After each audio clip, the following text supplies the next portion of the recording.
siya nga daw ang pangalawa ngayon dito sa Super Bantamweight Division. Well mga idol, hindi rin basta-basta yan si Carl James Martin, wala pang talo yan mga idol, at talagang last laban niya mga idol, talagang maganda ang laban nun.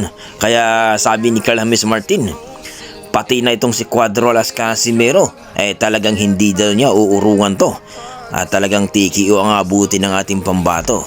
Pati rin mga idol, no? Itong si Milan Milindo, hindi nakaligtas ni Carl James Martin mga idol.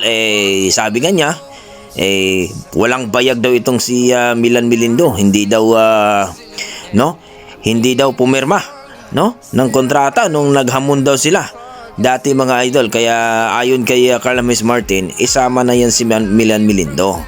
Dapat makipaglaban na daw dito sa kanya mga idol. Nako, ibang klase itong si Carl James Martin mga idol. So kayo mga idol, ano masasabi nyo dito? No? Kung sakaling palagan talaga ito ni Cuadrolas